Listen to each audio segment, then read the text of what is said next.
ನಿರ್ದೇಶಕರು ಜೋಸೆಮನ್ ಅವರು ಇಡೀ ಚಿತ್ರ ಹಂಗಾಗಲ್ಲ. ಇದು ಬರೀ ನೋವಲ್ಲ, ಒಂಥರ ಈ ದಿಗ್ಭ್ರಮೆ ಅಂತಾರಲ್ಲ ಆ ಥರ. ಅಷ್ಟು ಆರೋಗ್ಯವಾಗಿದ್ದಂಥ ಒಬ್ಬ ಮನುಷ್ಯ ಸಡನ್ನಾಗಿ ಈ ಥರ ಆಗಿದ್ದಾರೆ. ತುಂಬ ಒಳ್ಳೊಳ್ಳೆ ಸಿನಿಮಾಗಳನ್ನ ನಿರ್ದೇಶನ ಮಾಡಿದ್ದಾರೆ.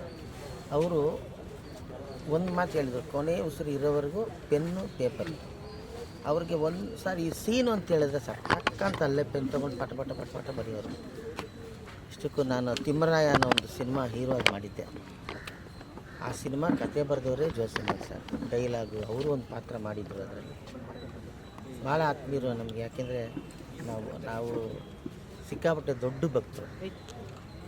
ಅದರಿಂದಾಗಿ ಬೇಕಾಷ್ಟು ವಿಷ್ಣುವರ್ಧನ್ ಸರ್ ಸಾಹಸ ಸಿನಿಮಾ, ಟೈಮ್ ಬಾಂಬು ಇಂಥ ಸಿನಿಮಾಗಳನ್ನ ಮಾಡಿದಂಥ ಒಬ್ಬ ನಿರ್ದೇಶಕರು ನಮ್ಮನ್ನೆಲ್ಲ ಬಿಟ್ಟು ಹೋಗಿದ್ದಾರೆ. ಬಟ್ ಏನಾದರೂ ಒಂದು ಒಳ್ಳೇದಾಗಲೇಬೇಕು. ನಮ್ಮ ಅಕಾಡೆಮಿಯಿಂದ ಕೂಡ ಅನುದಾನ ಇತ್ತು, ಅದನ್ನು ನಾನು ಕರೆದು ಸಾರಿಗೆ ₹1 ಬ್ಯಾಲೆನ್ಸ್ ಇಲ್ದಂಗೆ ನಾನು ನಮ್ಮ ಅಕಾಡೆಮಿಯಿಂದ ಆ್ಯಕ್ಚುಲಿ ಅವರು ಕೊಟ್ಟೆ. ಈ ಫೈನಲಾಗಿ ಏನಾಗುತ್ತೆ ಅಂದರೆ, ಕಲಾವಿದರಿಗೆ ಲಾಸ್ಟ್ ಎಂಡ್ ಲೈಫ್ ಅಂತ ನೋಡಿದಾಗ ಅಲ್ಲಿ ಏನೂ ಇರೋದಿಲ್ಲ.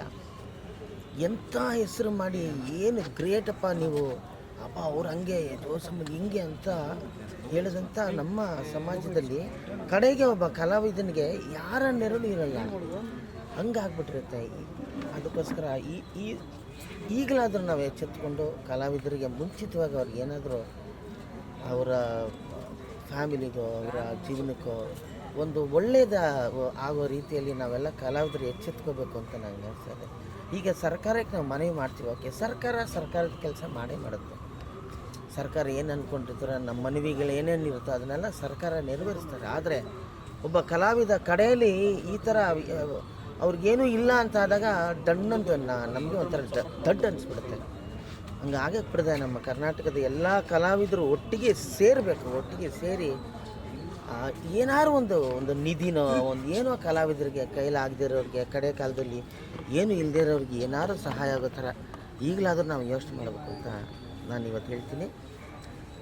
ಜೋಸೆಮನ್ ಸಾರಿಗೆ ಒಂದು ಕೊರಗು ಇದ್ದೇ ಇತ್ತು, ಒಂದು ರಾಜ್ಯೋತ್ಸವ ಪ್ರಶಸ್ತಿ ಅವ್ರಿಗೆ ಬರಬೇಕಾಗಿತ್ತು. ಬರೀ ಏನು ದೊಡ್ಡ ಪ್ರಶಸ್ತಿ ಏನು ಅವರು ಬಯಸಿರಲಿಲ್ಲ. ಈ ಥರನೇ ಅವರು ಏನು ಒಂದು ರಾಜ್ಯೋತ್ಸವ ಪ್ರಶಸ್ತಿ ನಂಗೆ ಸಿಗಲಿಲ್ವಲ್ಲ ಅನ್ನೋ ಕೊರಗು. ನಾನು 5 ವರ್ಷವೂ ಈ 4 ವರ್ಷದಿಂದ ನಾನೇ ಜೂರಿ ಆದಾಗ ನಾನು ಪ್ರತಿ ಸಲ ನಾನು ಟೇಬಲ್ ಮೇಲೆ ಇವರು ಫೈಲ್, ಮುಖ್ಯವಾಗಿ ಇನ್ನೊಬ್ಬರು ನಮ್ಮ ಹುಲಿ ಚಂದ್ರಶೇಖರ್ ಅಂತಿದ್ದಾರೆ, ಅವ್ರ ಫೈಲನ್ನ ಟೇಬಲ್ ಮೇಲೆ ಇಡ್ತಾ ಇದೆ. ಕಾರಣ ಅದು ಬರೋ ವರ್ಷ ಹಾಗೇ ಆಗುತ್ತೆ ಅನ್ನೋ ಭರವಸೆ ನಮಗೆ ಇತ್ತು. ಈ ವರ್ಷ ಬರೋ ವರ್ಷ ನಾ ಇರ್ತೀನೋ ಇಲ್ವೋ ಸಾಧು ಅಂತಲೂ ಅವ್ರು ಹೇಳಿದರು. ನೋಡಿ ಏನು ಮಾಡೋಕ್ಕಾಗಲ್ಲ.